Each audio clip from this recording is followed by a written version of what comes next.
కానీ గంగాదేవి పెళ్లి చేసుకునే ముందు ఒక షరతు పెడుతుంది. అదే మనకి పెళ్ళైన తర్వాత నేను చెప్పిన మాటని కానీ నేను చేసే పనిని కానీ ప్రశ్నిస్తే ఆ క్షణమే మిమ్మల్ని వదిలేసి వెళ్ళిపోతా అని చెప్తారు. సరే అని ఆ షరతుకి ఒప్పుకొని శంతనుడు పెళ్లి చేసుకుంటారు. కొన్ని రోజులకి వీళ్ళిద్దరికి ఒక కొడుకు పుడతాడు. ఆ ఆనందంలో శంతనుడు ఉండగా ఆ కొడుకుని గంగాదేవి నది తీరానికి తీసుకొని వెళ్లి నదిలో పడేస్తుంది. దానికి అతనికి కోపం వచ్చినా అప్పుడు ఇచ్చిన మాట వల్ల ఏమనలేకపోతారు. అలా 7 సంతానం పుడతారు. కానీ వాళ్ళు పుట్టగానే వెళ్లి నదిలో పడేస్తూ ఉంటారు.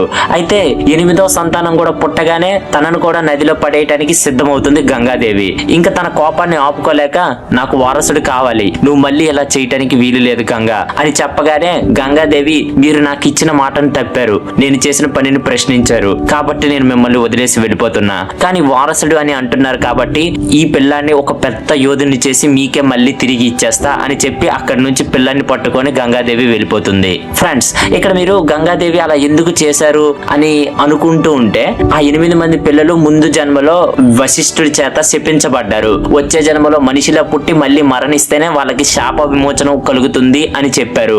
అందుకే గంగాదేవి వాళ్ళు పుట్టగానే వాళ్ళని చంపేసి వాళ్ళని శాప విముక్తుల్ని చేసేవారు. అంతే.